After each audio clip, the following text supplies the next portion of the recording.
1000 एकड़ से अधिक क्षेत्रफल में हम लोग इस नई फिल्म सिटी का निर्माण करने जा रहे हैं। यूपी की योगी आदित्यनाथ सरकार बीते कई सालों से प्रदेश में एक अदद फिल्म सिटी बनाने का सपना देख रही है, जिसके लिए वो दिन रात एक किए हुए हैं। खुद योगी आदित्यनाथ मुंबई से लेकर लखनऊ तक कई सेमिनार कर चुके हैं।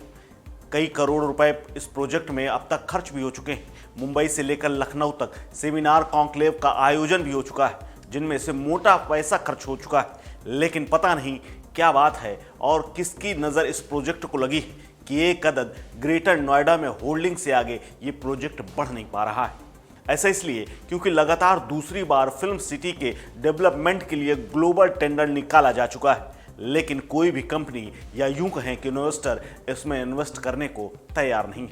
इसीलिए दूसरी बार बीते शुक्रवार को टेंडर बिना बिट के रह गया और अब अधिकारी सोच में हैं कि आखिर इस प्रोजेक्ट का क्या होगा। नमस्कार, मेरा नाम है कुलदीप द्विवेदी और आप देख रहे हैं वन इंडिया हिंदी।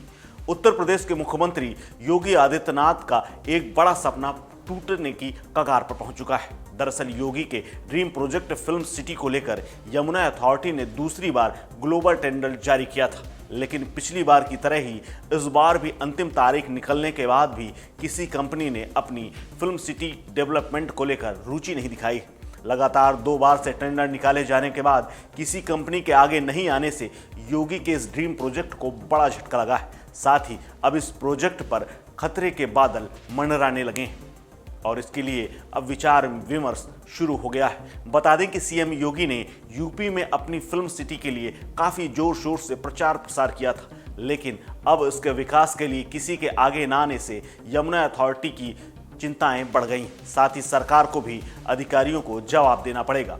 इसके साथ ही अथॉरिटी ने अब अन्य विकल्पों पर भी विचार करना शुरू कर दिया है। यमुना प्राधिकरण सेक्टर 21 में 1000 एकड़ जमीन पर यूपी की फिल्म सिटी विकसित करने की बात कही जा रही थी। इस प्रोजेक्ट को पीपी मॉडल पर विकसित किया जाना है। अथॉरिटी ने 1 साल पहले इसके लिए ग्लोबल टेंडर निकाले थे, लेकिन उस दौरान कोई कंपनी फिल्म सिटी विकसित करने के लिए आगे नहीं आई थी। इसके चलते यमुना प्राधिकरण ने नियमों में कुछ फेरबदल किए और इसे लचीला बनाया। साथ ही ग्लोबल टेंडर निकालकर उसके आवेदन की अंतिम तिथि भी बढ़ा दी थी। हालांकि इस बार भी अंतिम तिथि बीत गई और कोई भी कंपनी आगे नहीं आई। अब ऐसे में टेंडर नहीं पड़ने से फिल्म सिटी का काम अधर में लटकता हुआ दिखाई देने लगा है। हालांकि ऐसा नहीं है कि फिल्म सिटी को लेकर कोई इन्वेस्टर आना नहीं चाहता। हाल ही में फिल्म इंडस्ट्री से जुड़े हुए निर्माता निर्देशक केसी बोकाडिया और फिल्म स्टार रजनीकांत ने भी जमीन लेने की इच्छा जाहिर की थी। ऐसे हालात में अब यमुना अथॉरिटी इस बात पर भी विचार कर रही है कि इस फिल्म सिटी को एक बार में नहीं बल्कि 4 अलग अलग हिस्सों में डेवलप किया जाए और अलग अलग डेवलपर ढूंढे जाए। बता दें कि फिल्म सिटी परियोजना 10,000 करोड़ रुपए से ज़्यादा की है। अगर जमीन की कीमत हटा दें तो करीब 7200 करोड़ रुपए इसमें खर्च होने हैं। यमुना प्राधिकरण ने फिल्म सिटी के लिए सेक्टर 21 में 1000 एकड़ की जमीन सुरक्षित कर रखी है, लेकिन बिडर न आने से अब इस जमीन का क्या होगा और इसका डेवलपमेंट कैसे होगा, इस पर तमाम सवाल खड़े हो रहे हैं।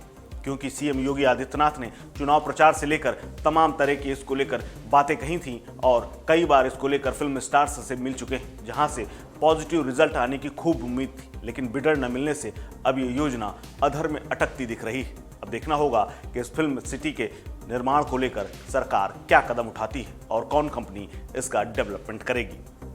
इस खबर में फिलहाल इतना ही। अपडेट्स के लिए बने रहिए वन इंडिया हिंदी के साथ। नमस्कार।